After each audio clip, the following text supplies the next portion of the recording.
আসসালামু আলাইকুম তৃতীয় শ্রেণীর শিক্ষার্থী বন্ধুরা। আজকে আমি তোমাদের সাথে আলোচনা করব তোমাদের দ্বিতীয় প্রান্তিক মূল্যায়ন পরীক্ষার ইসলাম ও নৈতিক শিক্ষার প্রশ্ন নিয়ে। আজকে যে প্রশ্নটি নিয়েছি এটি যে কোনো একটা বিদ্যালয়ের ভেতরে আসছে 2026 সালে দ্বিতীয় প্রান্তিক মূল্যায়ন পরীক্ষার প্রশ্ন। তাই তোমরা এই প্রশ্নটি ভালোভাবে পড়বে, তাহলে তোমাদের পরীক্ষার ভেতরে অবশ্যই ভালো ফলাফল করতে পারবে। তো দেখো, আমি যে প্রশ্নটা নিয়েছি এটা হলো ইসলাম ও নৈতিক শিক্ষার প্রশ্ন। প্রথমেই আছে তোমাদের পরীক্ষা হবে 2 ঘন্টা 30 মিনিট। এখানে সঠিক উত্তরগুলো দেওয়া আছে, তাহলে 1 নঙে থাকবে সঠিক উত্তর, এবং প্রত্যেকটা সঠিক উত্তরের জন্য তোমাদের 1 নাম্বার করে থাকবে এবং 10টা দিলে 10 নম্বর পাবে। এরপর দেখো 2 নঙে থাকবে তোমাদের শূন্যস্থান।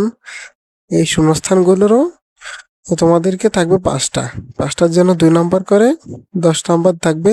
তোমরা যদি অ্যান্সার করো তাহলে 10 নাম্বার পাবে। এরপর 3 নঙে থাকবে তোমাদের শুদ্ধ অশুদ্ধ। শুদ্ধ অশুদ্ধ নির্ণয় করতে হবে। এখানে এই শুদ্ধ অশুদ্ধ 5টা থাকবে, 5টার জন্য থাকবে 2 নাম্বার করে, তাহলে তোমাদের 10 নাম্বার বরাদ্দ থাকবে। তারপরে দেখো 4 নঙে থাকবে বাম পাশ ও ডান পাশ। এই বাম পাশ এবং ডান পাশের জন্য তোমাকে প্রত্যেকটার জন্য 2 নাম্বার করে 5টা থাকবে, এবং 5টায় তোমাদেরকে উত্তর করতে হবে। 5টার জন্য হবে 10 নাম্বার করে। এরপর দেখো থাকবে 5 নঙে সংক্ষিপ্ত প্রশ্নের উত্তর। এই সংক্ষিপ্ত প্রশ্নের উত্তর এখানে থাকবে 6 থেকে 7টা। এখান থেকে তোমাকে যে কোনো 4টার উত্তর করতে হবে। প্রত্যেকটা সংক্ষিপ্ত প্রশ্নের জন্য তোমার নাম্বার হবে, এখানে 5টা উত্তর করতে হবে। 5টার জন্য হলো তোমার 4 নাম্বার করে 20 নাম্বার। তাহলে তোমাদেরকে 5টা উত্তর করতে হবে, 5টার জন্য 4 নাম্বার, অর্থাৎ 20 নাম্বার পাবে তোমরা। এরপর দেখো 6 নঙে থাকবে সব বর্ণনামূলক প্রশ্ন। এখানে বর্ণনামূলক প্রশ্ন থাকবে তোমাদের 6টা। 6টা থেকে উত্তর করতে হবে 5টা, এবং 5টার জন্য তোমাদের এখানে 8 নাম্বার করে থাকবে, অর্থাৎ 5 8 এ 40 নাম্বার পাবে 6 নয়। এই ছিল তোমাদের ইসলাম ও নৈতিক শিক্ষার প্রশ্ন বিশ্লেষণ। এই প্রশ্নগুলো যদি উত্তর চাও তাহলে চলো আমরা উত্তরগুলো দেখে আসি। দেখো শিক্ষার্থীরা, আমরা এই যে ইসলাম ও নৈতিক শিক্ষা প্রশ্নের উত্তরগুলো নিয়ে এসেছি। দেখো প্রথমেই সঠিক উত্তরে কি আছে, কত খ্রিস্টাব্দে মহানবী হযরত মুহাম্মদ সাল্লাল্লাহু আলাইহি ওয়াসাল্লাম জন্মগ্রহণ করেন? কত খ্রিস্টাব্দে? 570 খ্রিস্টাব্দে। এরপর দেখো ইসলামের ত্রাণকর্তা কাকে বলা হয়? এটা হবে হযরত আবু বকর রাদিয়াল্লাহু তাআলা আনহু। 3 নঙে থাকবে হযরত আবু বকর রাদিয়াল্লাহু তাআলা কেমন স্বভাবের ছিলেন? কেমন ছিলেন? উনি ছিলেন সহানুভূতিশীল। এরপর 4 নাম্বার হলো কোরআন মাজিদ কার বাণী? এটা হবে কোরআন মাজিদ হলো আল্লাহ তাআলার বাণী। এবার 5 নং হচ্ছে পবিত্র কাবাঘর কোথায় অবস্থিত? পবিত্র কাবাঘর মক্কায় অবস্থিত। আখলাক শব্দের অর্থ কি? চরিত্র। দেখো আরবি ভাষায় হরকত কয়টি? আরবি ভাষায় হরকত হলো 3টি। সর্বশ্রেষ্ঠ আসমানি কিতাবের নাম কি? আল কোরআন, অর্থাৎ কোরআন মাজিদ। এবার উম্মত শব্দের অর্থ কি? উম্মত শব্দের অর্থ হলো অনুসারী বা অনুসারী বা জাতি, অনুসারী বৃন্দ। তাহলে উম্মত শব্দের অর্থ কি? জাতি। এটা উত্তর হবে 9 এর উত্তর হলো ক। উম্মত শব্দের অর্থ কি? জাতি বা অনুসারী, যেটাই দিতে পারো তোমরা। এখানে উত্তর খ নেওয়া হয়েছে। তাহলে উম্মত শব্দের অর্থ কি? অনুসারী। মহানবী সাল্লাল্লাহু আলাইহি সাল্লামের মায়ের নাম কি? আমেনা। আর যদি পিতার নাম বলে তাহলে হবে আব্দুল্লাহ। এরপর দেখো সঠিক শব্দ দিয়ে শূন্যস্থান পূরণ করে উত্তরপত্রে লেখো। এখানে 5টা আছে, তোমাকে 5টার উত্তর করতে হবে। দেখো তোমাদের মধ্যে সেই উত্তম যে ড্যাশ শিক্ষা করে এবং অন্যকে শেখায়। এটার উত্তর কি হবে? তোমাদের মধ্যে সেই উত্তম যে কোরআন শিক্ষা করে এবং অন্যকে শেখায়। এখানে শূন্যস্থানে উত্তর দেওয়া আছে। হযরত ঈসা আলাইহিস সালামের উপর ড্যাশ কিতাব নাজিল হয়। এটা উত্তর কি হবে? ইনজিল কিতাব। হাজারে আসওয়াদ মানে ড্যাশ পাথর। কি পাথর? কালো পাথর। আখলাকে ড্যাশ ক্ষতিকর। আখলাকে হামিদা। এখানে আখলাকে জামিমা হবে। আখলাকে জামিমা ক্ষতিকর, এখানে ভুল দেওয়া আছে। আখলাকে জামিমা নিন্দনীয়, ক্ষতিকর। মহানবী সাল্লাল্লাহু আলাইহি সাল্লামকে সবাই ড্যাশ বলে ডাকতো। কি বলে ডাকতো? আল আমিন। তাহলে শূন্যস্থান এখানে হলো 5টা। এরপর দেখো 3 নঙে শুদ্ধ অশুদ্ধ। শুদ্ধ অশুদ্ধ 5টা দিতে হবে তোমাকে। 5টার জন্য 2 নাম্বার করে 10 নাম্বার হবে। মহানবী হযরত মুহাম্মদ সাল্লাল্লাহু আলাইহি ওয়াসাল্লাম হিলফুল ফুজুল গঠন করেন। এটা কি? শুদ্ধ। আখলাক শব্দের অর্থ সত্যবাদিতা। এটা অশুদ্ধ, কেননা আখলাক শব্দের অর্থ কি? চরিত্র। আখলাক শব্দের অর্থ হলো চরিত্র।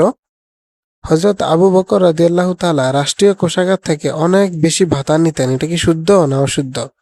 এটা অবশ্যই অশুদ্ধ হবে, কেননা হযরত আবু বকর রাদিয়াল্লাহু তাআলা আনহু তিনি নিজে ব্যবসা বাণিজ্য করতেন এবং পাশাপাশি দেশ পরিচালনা করতেন। তিনি রাষ্ট্রীয় কোষাগার থেকে ভাতা নিতেন না। এই যে এটা হবে এই জন্য অশুদ্ধ। পরনিন্দার কারণে শত্রুতা সৃষ্টি হয়, এটা কিন্তু শুদ্ধ। পরনিন্দা হলো পেছনে পেছনে অপরের নামে বদনাম করা। যারা এগুলা করে এর মাধ্যমে কি হয়? শত্রুতা সৃষ্টি হয়। মহানবী সাল্লাল্লাহু আলাইহি সাল্লামের দুধ মাতার নাম কি? আমেনা। দুধ মাতার নাম মহানবী সাল্লাল্লাহু আলাইহি সাল্লামের দুধ মা, এর নাম হলো হালিমা। দুধ মাতা ছিলেন হালিমা, আর আপন মা ছিলেন হযরত আমিনা রাদিয়াল্লাহু তাআলা আনহু।